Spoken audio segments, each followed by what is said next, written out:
નમસ્કાર મિત્રો, આજે આપણે વાત કરશું એનઆરઆઈ વરરાજા સાથે હલ્દીના દિવસે બનેલી ઘટના પર। ગુજરાતના સૌરાષ્ટ્રના એક નાનકડા પરંતુ અદ્ભુત રમણીય ગામ મોટી વાવડીમાં આજે સવાર કંઈક અલગ જ રંગ લઈને આવી હતી। સૂર્યના નરમ કિરણો જ્યારે કાચા મકાનોની દિવાલો પર પડતા હતા ત્યારે આખું ગામ જાણે સોનાની જેમ ઝગમગી રહ્યું હતું। ઘરના આંગણામાં તાજા ગાંઠિયા અને જલેબીની સુગંધ ફેલાઈ રહી હતી। મંડપમાં રંગોળી અને ફૂલોના હારોથી સજાવટ થઈ રહી હતી। દરેક ખૂણામાંથી મંગળ ગીતોના મધુર સ્વર ગુંજી રહ્યા હતા, કારણ કે આજે આ ગામના પ્રખ્યાત પરિવારનો દીકરો વર્ષો પછી વિદેશમાંથી પરત આવીને લગ્ન કરવા જઈ રહ્યો હતો।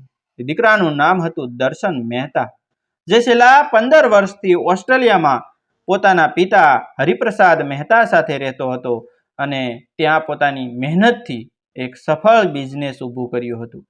પરંતુ આજે તે બધું છોડીને પોતાના વતનમાં આવી ગયો હતો, કારણ કે જીવનના સૌથી મોટા પ્રસંગ લગ્નને પોતાના ગામમાં જ ઉજવવાનો તેનો સ્વપ્ન હતું। તેની માતા કિરણબેનના અવસાનને આજે ઘણા વર્ષો થઈ ગયા હતા, પરંતુ તેમના સંસ્કારો અને પ્રેમ હજુ પણ આ ઘરના દરેક ખૂણામાં જીવંત હતા। કદાચ એ જ કારણ હતું કે દર્શન આ લગ્નને ખૂબ જ ભાવનાત્મક રીતે માણી રહ્યું હતું। આંગણામાં બેઠેલો દર્શન આજે વરરાજાના વસ્ત્રોમાં સજ્જ હતો। તેના ચહેરા પર ખુશીની ચમક હતી, પરંતુ આંખોના અંતરમાં ક્યાંક માતાની યાદોનો એક નાનો ખાલીપો પણ દેખાતો હતો। તેની આસપાસ ગામની મહિલાઓ હળદરની વિધિ માટે ભેગી થઈ હતી। કોઈ મંગળ ગીત ગાઈ રહી હતી, તો કોઈ મજાકમાં વરરાજાને ચીડાવી રહી હતી। અરે દર્શન, ઓસ્ટ્રેલિયાનો શેઠ હવે ગામનો જમાઈ બનવાનો છે, એમ કહીને બધાને હસાવી રહી હતી। દર્શન પણ હસતો હસતો બધાનો સાથ આપી રહ્યો હતો। તેના હાથમાં ફોન હતો અને તે ઉત્સવમાં આવીને પોતાના થનાર સસરા રાઠોડ સાહેબને કોલ કરે છે।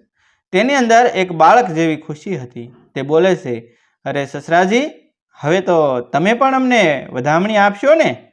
તમારી દીકરી આજે મારી બનવાની છે, આશીર્વાદ આપો।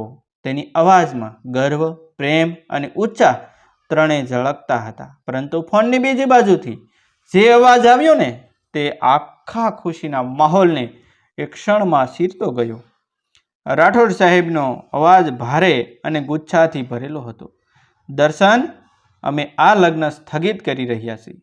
એક ક્ષણ માટે તો દર્શનને લાગ્યું કે કદાચ તે મજાક કરી રહ્યા છે, પરંતુ અવાજની ગંભીરતા એ સ્પષ્ટ કરી રહી હતી કે આ મજાક નથી। આસપાસ બેઠેલી મહિલાઓના ગીતો વચ્ચે દર્શનનું હસતું મુખ ધીમે ધીમે સ્થિર થઈ ગયું હતું। તેણે થોડી ગભરાટ સાથે પૂછ્યું, સસરાજી, શું બોલો છો તમે? અહીં તો મારી હળદર ચાલી રહી છે। પરંતુ સામેથી આવતો જવાબ જાણે વીજળી સમો હતો, તો એ હળદર જઈને ગંગાજીમાં ધોઈ નાખો। અમે તમારા પિતાને પહેલેથી જ ચેતવણી આપી હતી કે એ સ્ત્રીથી દૂર રહે, પરંતુ તેઓ માન્યા નહીં। આજે પણ છુપાઈને તેના ઘરે જઈ રહ્યા છે। તેનો પુરાવો મેં તમારા વોટ્સએપ પર મોકલ્યો છે, પહેલાં એ જોઈ લે। અને આટલું કહીને ફોન કાપી નાખવામાં આવ્યો। આ શબ્દો સાંભળીને દર્શનના હાથમાંથી ફોન લગભગ સરકી ગયો। આસપાસનો હાસ્ય અને સંગીત જાણે એક ક્ષણમાં ગુંગળાઈ ગયો। તેની આંખોમાં અચાનક ભય અને અવિશ્વાસ છવાઈ ગયો। તેણે તરત જ કાંપતા હાથથી વોટ્સએપ ખોલ્યું અને તે વિડીયો ચાલુ કર્યો। સ્ક્રીન પર જે દ્રશ્ય દેખાયું ને, તે જોઈને તેની અંદરની દુનિયા તૂટી પડ્યો। તેમાં તેના પિતા હરિપ્રસાદ મહેતા સ્પષ્ટ દેખાઈ રહ્યા હતા। એક અજાણી સ્ત્રીના ઘરના દરવાજા પાસે ચોરીથી નજર કરતા અને પછી અંદર જતા। આ દ્રશ્ય માત્ર એક વિડીયો નહોતું, તે દર્શન માટે તેના જીવનના વિશ્વાસનું વિખંડન હતું। તેની આંખોમાંથી અચાનક આંસુઓ વહી નીકળ્યા। ગુસ્સો, શરમ, દુઃખ અને અવિશ્વાસ, સારી લાગણીઓ એકસાથે તેના ચહેરા પર દેખાઈ રહી હતી। એક ક્ષણ પહેલાં જ્યાં તે પોતાના જીવનના સૌથી ખુશી દિવસને માણી રહ્યો હતો, એ ક્ષણે તે સંપૂર્ણપણે તૂટી ગયો। આસપાસ બેઠેલા લોકો હજુ પણ પરિસ્થિતિને સમજવાનો પ્રયાસ કરી રહ્યા હતા, પરંતુ દર્શન માટે હવે કંઈ સાંભળવું કે સમજવું શક્ય નહોતું। તે એક ઝાટકામાં ઊભો થયો. તેની આંખોમાં આગ જેવી ચમક હતી. તે કોઈને કંઈ કહ્યા વગર ત્યાંથી દોડી ગયો. તેની પાછળ લોકોના અવાજો આવતા રહ્યા. દર્શન, શું થયું? પરંતુ તે કોઈને જવાબ આપ્યા વગર સીધો ઘરની બહાર નીકળી ગયો. તેના મનમાં માત્ર એક જ પ્રશ્ન ગુંજી રહ્યો હતો, શું મારા પિતાએ ખરેખર આ કર્યું છે? અને એ પ્રશ્નનો જવાબ હવે તેને પોતાના આંખે જોઈને જ મેળવવો હતો. દર્શન ઘરની બહાર દોડતો હતો. તેના પગ જાણે જમીનને સ્પર્શતા જ નહોતા. દિલની ધડકન એટલી તેજ થઈ ગઈ હતી કે જાણે છાતી ફાટી નીકળશે. માથામાં એક જ દ્રશ્ય વારંવાર ફરી રહ્યું હતું, પિતાનો તે વિડીયો. અને દરેક વખત તે દ્રશ્ય વધુ જ કઠોર બનીને તેની આત્માને ઘાયલ કરતું હતું. ગામની ગલીઓમાંથી પસાર થતો દર્શન હવે એ છોકરો નહોતો જે થોડા સમય પહેલા મંગળ ગીતોમાં હસતો બેઠો હતો. હવે તેની આંખોમાં એક જ્વાળામુખી સળગી રહ્યો હતો. લોકો તેને અટકાવવાનો પ્રયાસ કરતા, અરે દર્શન, શું થયું? પરંતુ તે કોઈની તરફ જોયા વગર સીધો પોતાના ઘરની પાછળના ભાગ તરફ દોડ્યો, જ્યાં તેના પિતા હરિપ્રસાદ મહેતા થોડા સમય પહેલા સુધી મહેમાનોની વ્યવસ્થા સંભાળી રહ્યા હતા. ઘરમાં પ્રવેશતા જ દર્શનનો અવાજ ગરજના સામો ગરજ્યો, પપ્પા! આવાજમાં એટલો ગુસ્સો અને દુઃખ ભરાયેલું હતું કે આસપાસ ઊભેલા દરેક માણસો થરથરી ઉઠ્યા. હરિપ્રસાદ મહેતા, જે ગામમાં એક સમજદાર અને માનનીય વ્યક્તિ તરીકે ઓળખાતા હતા, તેઓ આ અવાજ સાંભળીને ચોંકી ગયા. તેઓએ પાછળ વળીને જોયું તો દર્શનનો ચહેરો લાલસટ હતો. આંખોમાં આંસુ અને ગુસ્સાનું મિશ્રણ સ્પષ્ટ દેખાતું હતું. શું થયું બેટા? તેઓએ શાંત અવાજમાં પૂછવાનો પ્રયત્ન કર્યો, પરંતુ દર્શને એક શબ્દ પણ સાંભળ્યો નહીં. તેણે સીધો ફોન તેમની સામે ફેંકી દીધો અને કાંપતા અવાજમાં બોલ્યો કે આ શું છે પપ્પા? આ શું છે? તેના શબ્દોમાં આક્ષેપ નહોતો, તે સીધો આરોપ હતો. હરિપ્રસાદ મહેતા થોડી ક્ષણ માટે સ્તબ્ધ થઈ ગયા. તેમણે ફોનમાં ચાલતો વિડીયો જોયો અને તેમનો ચહેરો ફિક્કો પડી ગયો. તેઓ કંઈક બોલવા જઈ રહ્યા હતા. દર્શન, વાત એ નથી જે તું સમજતો છે. પરંતુ દર્શન હવે કંઈ સમજાવટ સાંભળવા તૈયાર નહોતો. તો પછી શું છે? આખું ગામ અહીં મારા લગ્ન માટે ભેગું થયું છે. તમે શું કરી રહ્યા હતા? તેની આંખોમાંથી આંસુઓ હવે રોકાઈ રહ્યા નહોતા. મમ્મી જતા રહ્યા ત્યારથી તમે જ મારી દુનિયા હતા પપ્પા. મેં ક્યારેય વિચાર્યું પણ નહોતું કે તમે તે વાક્ય પૂર્ણ પણ ન કરી શક્યો. કોણ? અવાજ સાંભળીને ઘરના અન્ય સભ્યો અને સગા સંબંધીઓ પણ ત્યાં આવી ગયા. દરેકના ચહેરા પર ચિંતા અને શંકા દેખાઈ રહી હતી. કોઈને સાચી વાત ખબર નહોતી, પરંતુ પરિસ્થિતિની ગંભીરતા બધાને સમજાઈ રહી હતી. હરિપ્રસાદ મહેતા હવે સંપૂર્ણપણે ઘેરાઈ ગયા હતા. તેમણે એક ઊંડો શ્વાસ લીધો અને ધીમી અવાજમાં બોલ્યા કે હા, હું ગયો હતો ત્યાં, પરંતુ જે તું વિચારતો છે એ સત્ય નથી. દર્શન હસી પડ્યો, એક એવી હસી કે જેમાં પીડા વધુ હતી. સત્ય? હવે સત્ય શું બાકી રહ્યું છે પપ્પા? સસરાજીનો ફોન આવ્યો હતો. લગ્ન કેન્સલ કરી દીધો છે તેમણે, અને કારણ કે તમે તેમના વિશ્વાસને તોડી નાખ્યો છે. આ સાંભળીને આસપાસ ઊભેલા લોકોમાં ખળભળાટ મચી ગયો. લગ્ન કેન્સલ? હરિપ્રસાદનો હોઠ પરથી આ શબ્દો ધીમેથી બહાર નીકળ્યા. તેમની આંખોમાં પહેલીવાર ભય દેખાયો. તેઓએ દર્શન તરફ આગળ વધીને કહ્યું કે બેટા, તું મારી વાત સાંભળ. હું જે કરું છું એ તારા માટે જ. પરંતુ દર્શન ગુસ્સામાં પાછો ખસી ગયો. મારા માટે? મારા માટે તમે આ બધું કર્યું? મારા જીવનનો સૌથી મોટો દિવસ બગાડી નાખ્યો, મારા સંબંધોને તોડી નાખ્યા, અને હવે કહો છો કે આ બધું મારા માટે છે? તેના અવાજમાં હવે ગુસ્સા સાથે તૂટણ પણ સ્પષ્ટ હતી. આ બધું ચાલી રહ્યું હતું ત્યારે દર્શનના મનમાં એક બીજો સંઘર્ષ પણ શરૂ થયો. એક તરફ તે પોતાના પિતાને બાળપણથી ઓળખતો હતો, તેમનો ત્યાગ, તેમનો પ્રેમ, તેમની મહેનત, અને બીજી તરફ આ વિડીયો અને સસરાજીનો આક્ષેપ.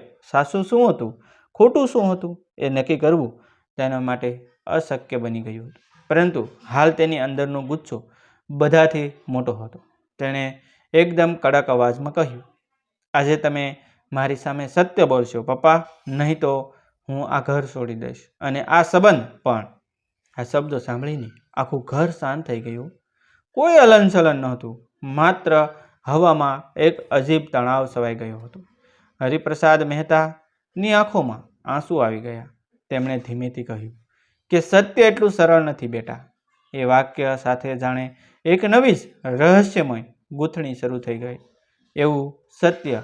દર્શન ધીમે ધીમે ઊભો થયો. ત્યારે આખું ઘર હજુ પણ નિર્વાક બનીને તેની તરફ જોતું રહ્યું. પરંતુ હવે તેના ચહેરા પર થોડા સમય પહેલાં જે તૂટણ અને ગુસ્સો હતો તે ગાયબ થઈ ગયો હતો. તેની જગ્યાએ એક અડગ નિશ્ચય દેખાતો હતો.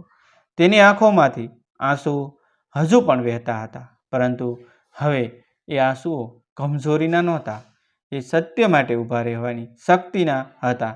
તેણે પોતાના પિતા હરિપ્રસાદ મહેતાની તરફ જોયું, જેમણે આખું જીવન પોતાના દીકરાને માટે જીવ્યું હતું. સમાજના ડરથી છુપાઈને પણ એક તૂટેલી સ્ત્રીને સહારો આપ્યો હતો. આજે એ જ સત્યના કારણે તેમની ઇજ્જત, તેમના દીકરાનો સંબંધ અને આખો પરિવાર તૂટી રહ્યો હતો.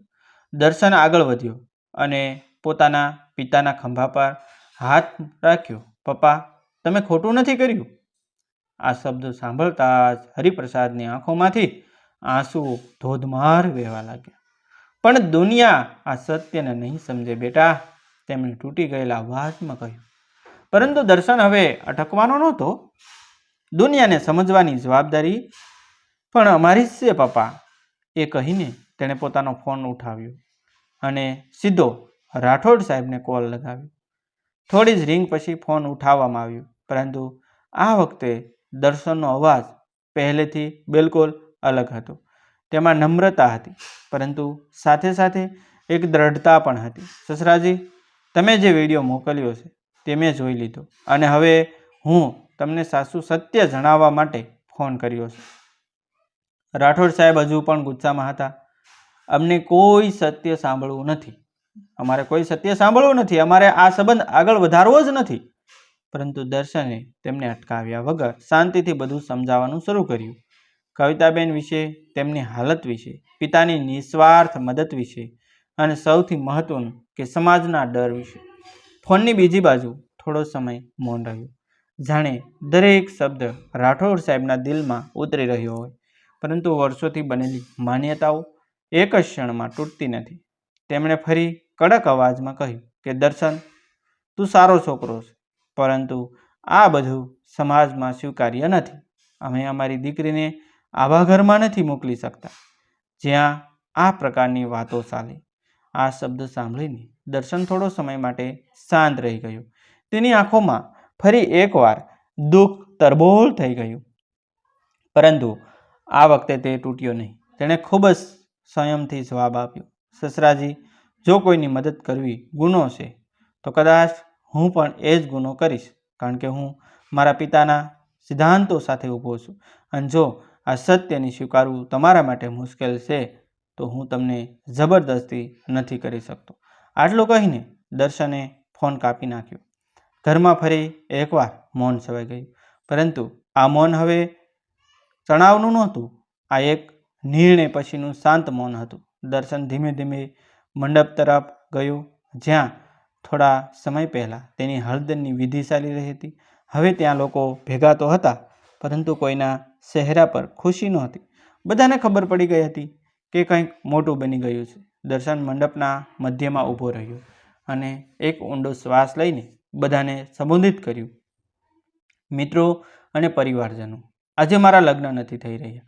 આ શબ્દો સાંભળતા જ ઘણા લોકોની આંખોમાં આશ્ચર્ય અને દુઃખ દેખાયું. પણ તેનું કારણ કોઈ શરમની વાત નથી. મારા પિતા એક સ્ત્રીની મદદ કરી રહ્યા હતા, એક એવી સ્ત્રી જે સંપૂર્ણપણે એકલી પડી ગઈ હતી. અને જો આ માટે મને સમાજ સામે ઊભું રહેવું પડે તો હું તૈયાર છું. તેના શબ્દોમાં એવી સચ્ચાઈ હતી કે ઘણા લોકોની આંખોમાં આંસુ આવી ગયા. કેટલાક વૃદ્ધોએ માથું હલાવીને તેની હિંમતને વખાણી. કેટલાક યુવાનો તેના તરફ ગર્વથી જોઈ રહ્યા હતા. હરિપ્રસાદ મહેતા આ બધું જોઈ રહ્યા હતા અને તેમના દિલમાં એક સાથે ગર્વ અને દુઃખ બંને ભાવ ઉઠી રહ્યા હતા. થોડા સમય પછી દર્શન ધીમે ધીમે પોતાના પિતાની પાસે આવ્યો અને તેમને ગળે લગાવી લીધા. પપ્પા, આપણે એકલા નથી, આપણે સાસા છીએ.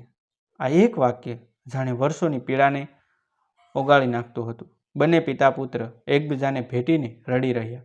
એ દ્રશ્ય જોઈને ત્યાં ઊભેલા ઘણા લોકો પણ પોતાની લાગણીઓ રોકી ન શક્યા. સમય પસાર થયો. ગામમાં આ ઘટના વિશે ઘણી વાતો થઈ. કોઈએ વખાણ્યા, કોઈએ ટીકા કરી, પરંતુ ધીમે ધીમે સત્ય બહાર આવ્યું અને લોકો સમજવા લાગ્યા કે દરેક સંબંધને શંકાની નજરથી જોવું યોગ્ય નથી. થોડા મહિના પછી એક દિવસ ફરી એ જ ઘર સજાયું, પરંતુ આ વખતે કોઈ ઢોંગ વગર, કોઈ ડર વગર. અને આ વખતે દર્શનના લગ્ન થયા. એ જ દીકરી સાથે નહીં, પરંતુ એક એવી યુવતી સાથે જેને સત્ય સ્વીકારવાનો સાહસ હતો અને જે માનવતાને સૌથી ઉપર માને છે. પરંતુ એક પ્રશ્ન દરેકના દિલમાં છોડી જાય છે: શું આપણે આજે પણ સમાજના ડરથી સત્યને છુપાવીએ છીએ, કે પછી દર્શન જેવી હિંમત રાખીને સાચા માટે ઊભા રહીએ છીએ? ડિસ્ક્લેમર: આ વિડીયો માત્ર મનોરંજન અને સામાજિક સંદેશના હેતુથી બનાવવામાં આવ્યો છે. આ સ્ટોરીમાં દર્શાવેલા તમામ પાત્રો, સ્થળો અને ઘટનાઓ સંપૂર્ણપણે કાલ્પનિક છે. તેનો કોઈ પણ જીવિત અથવા મૃત્યુ પામેલ વ્યક્તિ સાથે કોઈ સંબંધ નથી. જો કોઈ સમાનતા જોવા મળે ને તો તે માત્ર સ્વયં ગણવું. આ વિડીયોનો ઉદ્દેશ કોઈ વ્યક્તિ, પરિવાર, સમાજ કે સંસ્કૃતિની લાગણીઓને ઠેસ પહોંચાડવાનો અમારો હેતુ નથી, પરંતુ સમાજમાં ચાલી રહેલી પરિસ્થિતિઓ પર પ્રકાશ પાડવાનો અમારો હેતુ છે. મિત્રો, આવા જ વિડીયો જોવા માટે અમારી ચેનલ સાથે આપ સૌ બન્યા રહેશો. અમારી ચેનલને આપ સબસ્ક્રાઈબ કરી દેજો, જેથી કરી અમારા આવનારા વિડીયો આપને જલ્દી મળી જાય. થેન્ક યુ મિત્રો. જય હિન્દ, જય માતાજી. મળશું.